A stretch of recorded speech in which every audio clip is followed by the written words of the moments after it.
All right, welcome back to ABA exam review and the continuation of our BCBA exam practice series, where we're going through another set of questions together and breaking them down. If you're new to the channel, welcome. If you're returning, welcome back. Please like and subscribe. Check out behavioranalyststudy.com for all of our study materials, including our combo pack. When you pass your exam, let us know so we can include you in the Sunday shout out. Work hard, study hard. Let's get going. A collaborative team decides they need to measure just how hard Dave is hitting his friends in order to determine if this behavior needs to be targeted for reduction or not.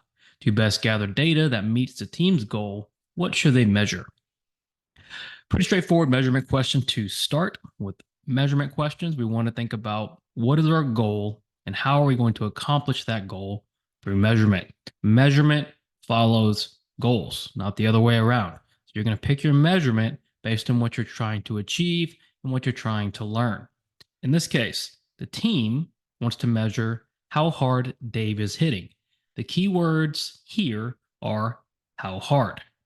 Here we're talking about an intensity, a magnitude, big, small, hard, soft, long, short. These kind of words that are describing a magnitude or an intensity are a very certain type of measurement. The team wants to know how hard is Dave hitting his friends because they want to know, do we need to target it for reduction or not?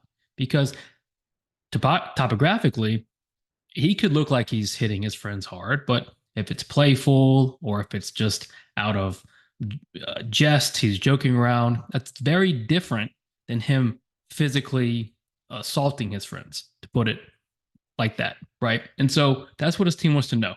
How hard is Dave hitting his friends? How will they measure that? What is the best way to gather that data? A, frequency. Frequency is going to tell them count. It's going to tell them how many times did Dave hit, but it's not going to tell them how hard Dave hit his friends. What about permanent product? Now be very careful with permanent product. The thing about permanent product is if you're going to use permanent product, you want your product to be reliable, meaning we want the same product over and over again. Let's say that Dave hits his friends very hard, but it leaves no mark, it leaves no trace. Well, you can't measure permanent product that way. So theoretically, maybe you could use permanent product if Dave was leaving marks. But what if Dave doesn't leave marks? How is that going to help us? So is there something better? Well, magnitude. We want to measure the magnitude of Dave's hitting. How hard exactly is he hitting his friends? And then latency. Latency is the time in between the SD and the start over the response. We're not worried about latency here. Latency is not going to show us the magnitude or intensity of Dave's hitting. What we want is the magnitude of Dave hitting his friends. You design an experiment to evaluate the effectiveness of an intervention you created on improving compliance in children with ASD. You're going to measure compliance before, during, and after your intervention. You choose to use a reversal design for your experiment. How would you implement this design most effectively if you wanted to demonstrate experimental control? So we have an experimental design question, and we know we're using a reversal design. That's good because a reversal design is very strong and very good at identifying experimental control. Because when we reverse our intervention, we're going to withdraw whatever it was we were doing, right? And then we're going to see what kind of effect are we actually having on our behavior. Is our independent variable actually affecting the behavior? So the question says, you have this experiment, you have this intervention, you're measuring compliance before, during, and after, and you use reversal. So to me, it looks like before would be baseline, during would be intervention, and after, maybe that's a maintenance phase or another baseline phase. So if you want to use a reversal design to demonstrate experimental control, how are you going to do that effectively? A, measure compliance during a baseline phase and during an intervention phase, and then measure behavior during another baseline phase. That is the best way to demonstrate experimental control. You're going to get a baseline where intervention is not occurring. You're going to implement the intervention and manipulate the behavior, and then you're going to withdraw your intervention and see what happens. This is a great way, if not the best way, to demonstrate experimental control. A looks really good. Let's read all of our answer choices. B, measure compliance before the intervention and during the intervention. So if we measure compliance before the intervention and then during the intervention, that's only an A B design. It's not going to be strong enough to demonstrate experimental control. All we might see is that from baseline to intervention, we've changed something and behavior's changed. But it's not going to be stronger than A. C, measure compliance using the intervention and then discontinue the intervention to see how the behavior is affected. In this way, we'd be measuring a BA design. So just the opposite of B and the same issue. If you really want to demonstrate experimental control, you need a true reversal or withdrawal design. And then D, compare the compliance between two groups of children, one group that receives intervention and one that doesn't. Now, we're using a reversal design. That's a single subject design. D has some sort of control group and some sort of experimental group. This is not the same thing as a reversal design. D does not fit into what the question has given us. So if we really want to demonstrate experimental control using the information given in the question, we're going to have to go with A, measure compliance during the baseline phase A and during intervention B, and then go back to A during another baseline phase. Claire got a four-wheel bike that she can push with her feet. As she moves around the house, she will hit walls or bump into cabinets. Slowly, she stops hitting the walls and cabinets and is now gliding freely through the house. Claire's behavior likely experienced what? Consequence question, intervention question, interesting question, because we're asked to try to think about what might have affected Claire's behavior. So what do we know so far? We know Claire got a bike. She pushes that bike around the house and she hits walls or bumps into cabinets. So when she first gets this bike, start picturing it in your head. She gets this bike, she's hitting walls and bumping into cabinets.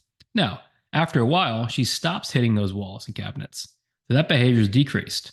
So if that behavior is decreased, it's likely that hitting walls and bumping into cabinets is punishing Claire. So that behavior is starting to decrease through punishment. And through that consequence of punishment, she is now gliding freely through the house. And so gliding freely through the house is reinforcing the behavior of gliding freely through the house. So she stops hitting the walls and cabinets because she's being punished. She's gliding freely through the house, which is increasing through reinforcement. And all in all, we have approximations of behavior that are getting her more and more freely through the house. So Claire's behavior is likely experiencing what? Well, A, shaping, because we have these approximations as Claire gets closer and closer to gliding through the house and farther away from hitting walls. Punishment, because she's hitting those walls and cabinets and the behavior's decreasing. And then reinforcement, as her gliding through the house increases. So Claire's behavior likely experienced all three of these: shaping, punishment, and reinforcement. So our answer here would be D, all the above. Jade's client likes to follow and participate in whatever trend is popular on TikTok. Jade uses this as a reinforcement and will post the videos to the client's TikTok and to her own TikTok. Is Jade doing anything wrong as a behavior technician? So we're looking from the vantage point of a behavior technician. Because remember, as an analyst, your major role, or one of your major roles, is supervision, training, and making sure your technicians are being ethical and they're abiding by the same regulations and rules that you would want to follow. In this case, we're talking social media. You have a client that likes to participate in trend on TikTok. That's great. Very socially valid. Seems like something we would want our clients doing. Now we could get into debate over social media and that kind of thing. But in general, in our society, engaging on social media is a very typical behavior. Jade smartly is using it as reinforcement and will post videos to clients' TikTok. The problem becomes she's now using her own TikTok, her own personal TikTok. And what do we know about the ethical code and what it says about posting to our own social media? Well, let's look at A. Did she do anything wrong? No, Jade is smart to use this as reinforcement. Well, she is, right? If it's reinforcing, that's fantastic. But that doesn't mean she didn't do anything wrong by posting to her own personal social media. B, no, there is nothing wrong with posting on the client's social media. That also may be true, but we're talking about Jade's own personal social media. C, yes, Jade should not use social media at all in her sessions. Well, that's not true either. Social media is a big part of most people's lives and a lot of people's lives and can be very socially valid in a lot of ways. And so, not using it at all, especially if the client wants to participate, seems like a poor idea. That leaves us with D. Yes, Jade should not post clients to her personal social media. That's really it. The social media rules are very straightforward, they're very clear cut. We don't post anything to our own personal social medias. There are different rules for business social medias and what you can and can't post and how you can post. But when it comes to personal social media, we just don't do it. So, did Jade do anything wrong? As the technician, yes, Jade should not post clients to her personal social media. An analyst used a multiple baseline design across settings to analyze a self-management intervention targeting disruptive behavior. Behavior in math class dropped from 10 times per week to 3 times per week once intervention was introduced. Similarly, behavior in science class dropped from 8 times to 1 time per week, and behavior dropped from 11 times to 4 times in history. What conclusion can be drawn from this data? So let's analyze this data. We know we used a multiple baseline design across settings. Our settings were math class, science class, and history. When we introduced the intervention to math, what happened? The behavior decreased 10 to 3. When it was introduced in science, 8 to 1. And then history, 11 to 4. So in all three settings, the behavior didn't change at baseline, but once we introduced that intervention in each setting, the behavior then decreased. So what conclusion can we draw from that data? A, the intervention is only effective in school settings. Now, what this question wants you to do is not to go too far with your analysis. Just because it worked in this school setting doesn't mean it's always effective in school settings or that it's only effective. It worked in these three settings. That's what we know. What we know is the intervention was effective across different settings because with our multiple baseline across all the settings, we're starting to prove experimental control. C, the intervention may have been disrupted by confounding variables. There's no evidence of that given what we know about the design and the experiment. And then no conclusion could be drawn from this data. Well, we have three settings. The intervention was effective in each setting, and the behavior only changed when the intervention was introduced. It's safe to say that the intervention was effective across different settings. Thank you for watching. Be sure to subscribe on YouTube for all of our materials and our updates. Check out behavioranalystcenter.com for our study materials, including our combo pack. When you pass your exam, let us know so we can include you in the Sunday shout out. Work hard, study hard. We'll see you soon.